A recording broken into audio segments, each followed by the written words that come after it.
In this video, we'll go through some examples of perspective, and it's all in my book, Ellen's Guide to Perspective, on Amazon. Let's try to answer these three questions regarding this picture. First of all, find all the vanishing points. How tall is this boy in front, assuming that eye level is 5 feet high? And is the viewer sitting or standing?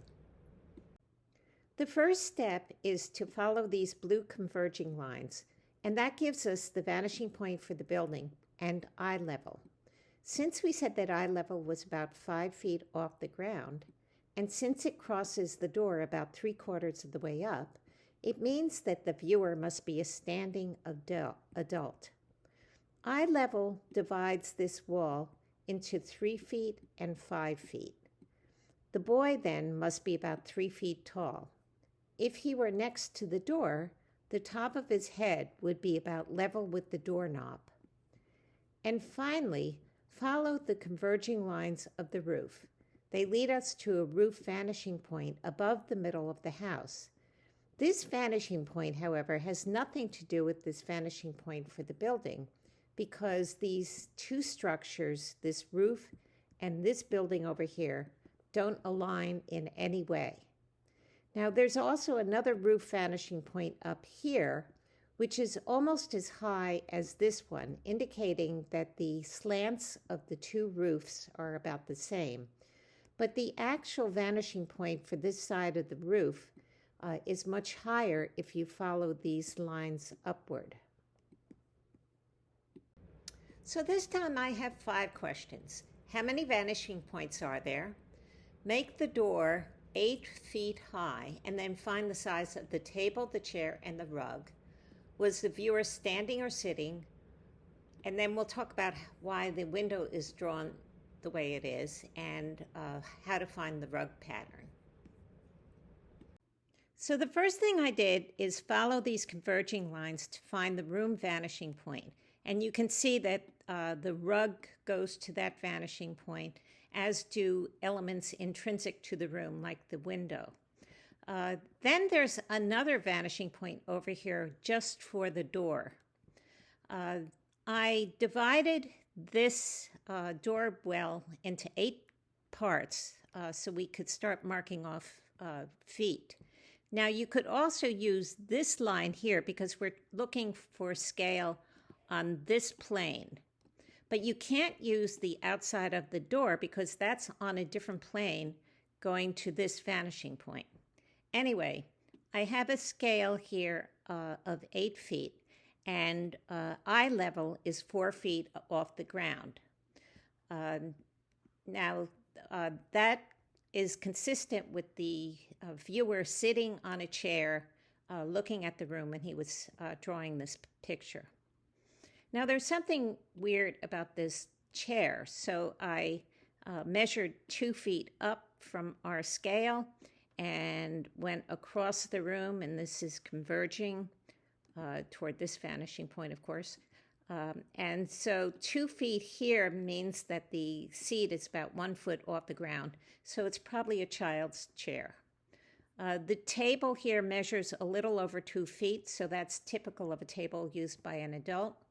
And the rug here is 8 feet long, and we get the design by drawing the converging lines and then the diagonal. And where the diagonal hits these converging lines are the horizontal lines that make up the pattern. So let's draw a recessed window. You know it's recessed because this vertical pane isn't in the middle. So there must be part of the window that's on this side. So draw the part that's missing so you can find this point and this point where the window really starts. And then you can draw this X over the whole window, and that will give you the middle of the window here where we have the horizontal and vertical panes.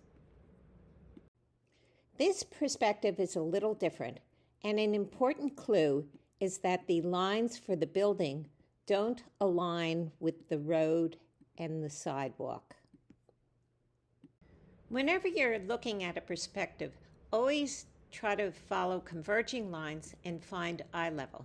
So these buildings converge toward this vanishing point here on eye level, which is also on the horizon and just above this distant shoreline. So in a previous video, I talked about the 6 indicators of eye level and that they all must agree. And 3 of them we can see here: a distant shoreline, which is usually very close to the horizon. Number 2, the horizon itself tells us where eye level is. And number 3, a vanishing point on eye level. So converging lines help us identify eye level. Now the downhill vanishing point, where everything on the incline converges, so the wall here and the sidewalk all converge to the downhill vanishing point, which is vertically below the vanishing point on eye level because these structures are connected. Where is eye level in this picture? Well, we can follow these pink converging lines to find this vanishing point here, since these stairs are horizontal. We can also use these blue lines for this block, and it goes to the same vanishing point, indicating that this is eye level because both of these structures are horizontal. And that eye level is also where the horizon is and just above this distant shoreline. Now, these yellow lines indicate that this is a downhill because this vanishing point is below eye level. In this picture painted by Van Eyck, the question is the viewer standing or sitting? So we have to find eye level. And an easy way to do that is to follow these tiles to a vanishing point here between the 2 figures, which is also on the horizon. So the viewer must be sitting so that his eyes are the same height as these seated figures. If he had been standing, his eye level would be higher than the figures and he would be looking down at them, which is probably not a good look for the virgin, the child, and the donor. You don't want to look down on them. And then there are these purple diagonals that go to a diagonal vanishing point on eye level off the picture. In my next video, I'll show you how to draw circles and ellipses, and please remember to subscribe.